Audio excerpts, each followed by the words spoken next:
இந்த நாளில் உங்கள் யாவரையும் வாழ்த்துகிறேன். பிரியமானவர்களே, வெள்ளிக்கிழமை தோறும் ஆலயத்தில் உபவாச ஜபத்தை நடத்தி கொண்டிருக்கிறோம்.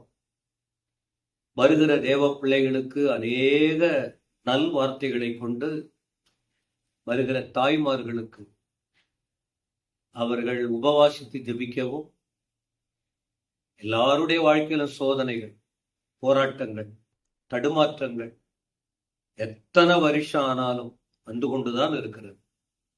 ஆனா தேவ பிள்ளைகள் அதிலிருந்து விலகி வாழ்வதற்கு என்ன செய்ய வேண்டும் என்ற எண்ணத்தில் அநேக போதனைகளை நாம் கொடுத்து கொண்டிருக்கிறோம். ஆனால் இந்த ஆன்லைன் மூலமாக உங்களுக்கு கொடுக்கிற ஒரு செய்தி, மார்க் எழுதின சுவிசேஷத்தில் உபவாசத்தை குறித்து நேரடியாய் சொல்லப்பட்ட வார்த்தை, மறைவாய் சொல்லப்பட்ட வார்த்தை. இப்படி நாம் தேவ வார்த்தைகளை நீங்கள் தியானிக்கும் வண்ணமாய் கொடுத்து கொண்டிருக்கிறோம். இயேசு கிறிஸ்து வனாந்தரத்தில் போய் அவர் ஜெபித்த காரியத்தை அந்த உபவாசத்தின் முன்மாதிரியாக நான் உங்களுக்கு குறிப்பிட்டேன். இரண்டாவது,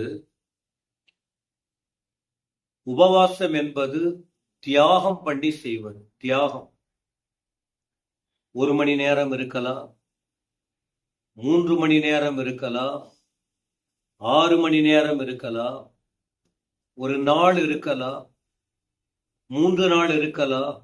எப்படியோ உபவாசம் தியாகம்தான்.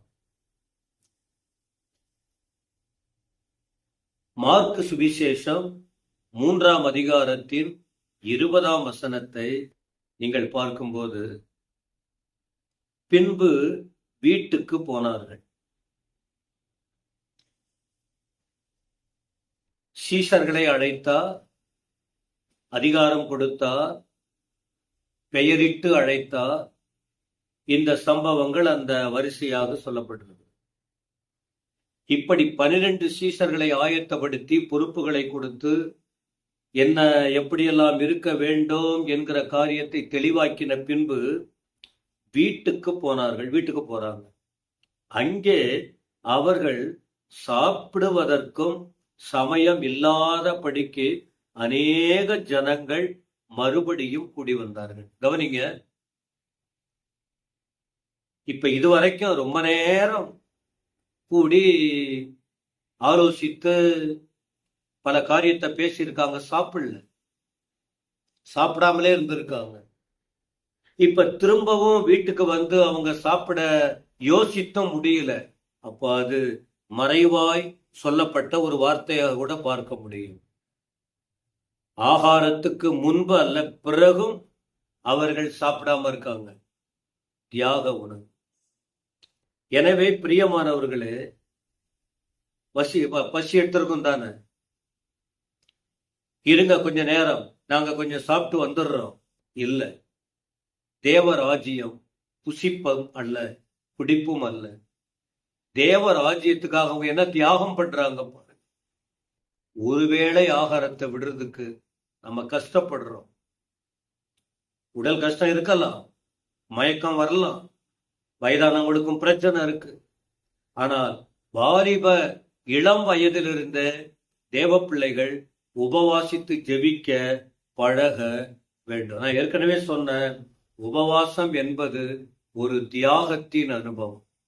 அப்படி இப்போ ஆகாரத்தை விட்டுட்டு திரும்பவும் அவங்க போயிட்டு ஊழியத்தை செய்யும் போது எல்லா ஜனங்களும் வந்தாங்க. அவர்களுக்கு போயிட்டு அந்த ஊழியத்தை செய்யும் போது எவ்வளவு பேருக்கு ஆசீர்வாதம். அவர் ஒருவர், ஆண்டவர், கூட இருக்கிற சீஷர்கள், திரளான ஜனங்கள்.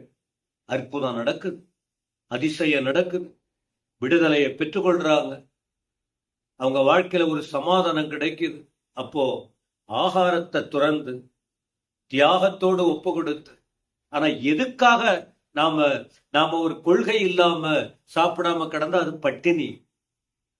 ஆனா தேவ ராஜ்யத்துக்காக, ஜபத்துக்காக, ஊழியத்துக்காக, பிற ஆத்துமாவுக்காக ஓடி அலைந்து செய்யும் போது அது உபவாசம். வாய்ப்பு இருந்தோம், ஆகாரத்தை உட்கொள்ள வாய்ப்பு இருந்தோம், அது வேண்டாம், இந்த காரியத்தை முடிப்போம், ஆண்டவர் நாம மகிமைக்காக என்று அர்ப்பணித்து கொஞ்சம் நீங்க செலவழித்தால் கூட அந்த தியாகத்தை கர்த்தர் பார்க்கிறார். அவர் அதிநிமித்தம் ஆசீர்வதிக்க வல்லவராக இருக்கிறார். 6ஆம் அதிகாரத்தின் 31வது வசனம் கூட பாருங்கள். மார்க்கு 6:31. அவர் அவர்களை நோக்கி, வனாந்தரமான ஓரிடத்தில் தனித்து சற்றே இளைப்பாறும்படி போவோம் வாருங்கள் என்றார். ஏனெனில் வருகிறவர்களும் போகிறவர்களும் அநேகராயிருந்தபடியினால் போஜனம் பண்ணுகிறதற்கும் அவர்களுக்கு சமயம் இல்லாதிருந்தது. அப்படியே அவர்கள் தனிமையாய் ஒரு படவில் ஏறி வனாந்தரமான ஓர் இடத்திற்கு போனார்கள். இந்த வார்த்தை கூட பாருங்க, சாப்பிட நேரம் இல்லை. இப்ப சாப்பாடு அவங்க ஒரு பொருட்டா நினைச்சிக்கல. பசி கண்டிப்பா இருக்கும். இரவெல்லாம் ஜெபம் பண்றாங்க, பகலெல்லாம் அலையிறாங்க, அலைச்சல் இருந்துகிட்டு இருக்கு, ஜனக்கூட்டம் வந்துகிட்டு இருக்கு. அவங்களுக்கு போயிட்டு ஜெபம், அவங்களுக்கு சுகம், ஏதாவது ஒண்ணு பண்ணிக்கிட்டு இருக்காங்க. களைப்பு இல்லாம இருக்காது. ஆனாலும் கர்த்தருடைய ராஜ்யத்துக்காக இப்படி ஒரு தியாகத்தை செய்தார்கள். அதனாலதான் அநேகருடைய வாழ்க்கை மாறினது, விடுவிக்கப்பட்டார்கள், ஆசீர்வதிக்கப்பட்டார்கள். இதை கேட்கிற அருமையான தேவ ஜனமே, உங்களுக்கு ஒரு நிமிஷம் இருக்கலாம், ஒரு மணி நேரம் இருக்கலாம், ஒரு நாள் இருக்கலாம். ஒருவேளையாவது உபவாசத்தை தீர்மானிங்க, தியாகம் பண்ணுங்க. உங்க குடும்பத்துல பிரச்சனை மாறும், உங்க சரீரத்தில் விடுதலை கிடைக்கும், உங்க மனது சமாதானமா இருக்கும், உங்களுக்கு அற்புதம் நடக்கும். உங்களால அநேகருக்கு ஆசீர்வாதம் வரும். ஆண்டவர் அதை செய்ய வல்லவராய் இருக்கிறார். முயற்சி பண்ணுவீங்களா? தேவன் உங்களை ஆசீர்வதிப்பாராக. ஆமென், ஆமென்.